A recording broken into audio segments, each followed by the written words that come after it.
I'm turning the wrench here. So here's a schematic I found in the Acrosound catalog for an ultralinear 6L6 circuit.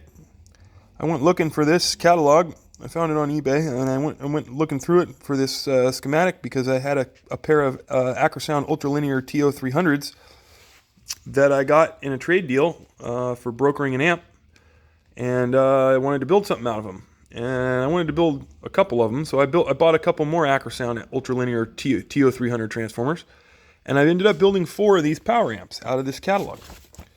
This is not the Williamson that most people build. It's a different circuit, right out of the Acrosound catalog, right out of the 50s. And so I laid these chassis out. You can see I got a hum balance pot. I've got a volume pot. I got a RCA input.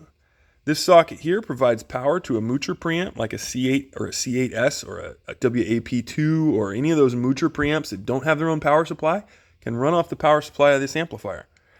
This is IEC power connection with fused vintage American-made switch, vintage style cinch socket, or cinch terminal strip for hooking up the speakers. I've got this connection down here that when you remove it, removes the feedback current path, so you can take the feedback out without opening the amplifier. If that's your thing, you can listen to this without feedback. Not my thing. I built the inside with the best components I could afford.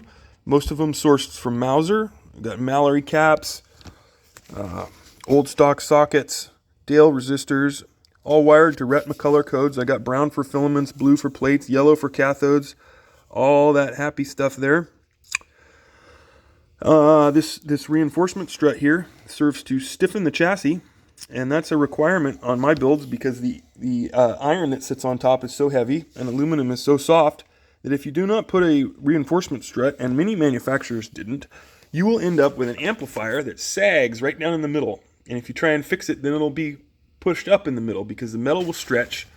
I put the strut in and the metal doesn't stretch. And you can see we got a nice flat surface all the way across the amplifier there. It's not sagging in the middle. If you look at the tops of the transformers, they're parallel to one another. It's better that way. It doesn't look saggy in the middle. And it never will. Never will, because I've made it a strut to reinforce it. That strut right there that spans the whole length of the amplifier supports the middle of the chassis and the edge of the transformers. The other edge of the transformers is supported by the right angle in the chassis here. So that's a very stiff portion. Not this stiff, but it's stiff enough to support the transformers. And so between the two of those, the transformers are very well supported. They're very heavy, but they're very well supported. So I got these things all built. I built out 4 of them. They came out really nice, but the 2 of them that I built didn't work at all. And I got to poking around, and I made a really stupid critical mistake when I built them. The 2 transformers that I initially got for free had open plate windings on one of the plates, in the same plate. So I assumed somebody stuck a shorted tube in one, and when it didn't work, they stuck it in the other one. They toasted both of their amplifiers with one bad tube. That's all well and good and irrelevant to anything going forward, because I have 2 transformers that are open. I took one of them apart and was not able to fix it. I left the other one intact. Thinking, really there's only one way forward, and that is to source 2 more transformers. So I went on eBay, and there was a pair for $700, which is way too rich for my blood. They're still there for $700. I didn't buy those. I sat it out, and I bought 2 off of a used amplifier with a return policy, and I checked them before I took them off that amplifier.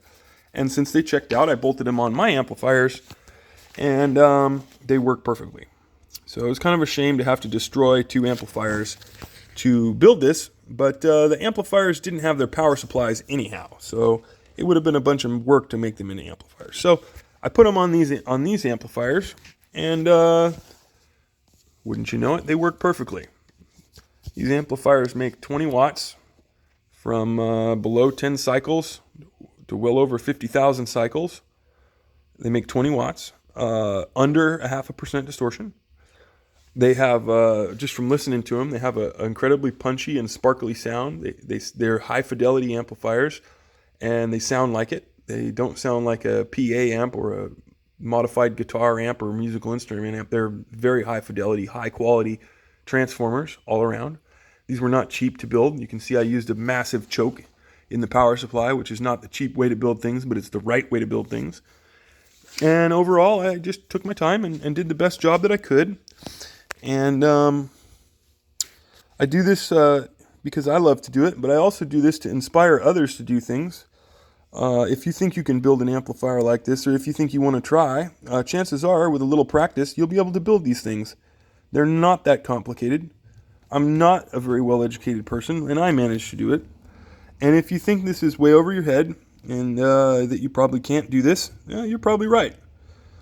One of my favorite quotes that I've found to be true over the years is from Henry Ford. Henry Ford was a kind of a dirtbag, and I don't like him. But he said, if you think you can, or you think you can't, you're right. Whichever it is, you're right. I found that to be true. Another one I found to be true, that is, if you go in confidently, the battle is won before it's even started. With confidence, victory is assured before the battle has begun. That's a Marcus Garvey quote. Marcus Garvey's a lot cooler than Henry Ford. Marcus Garvey never sent any engines to any Nazis.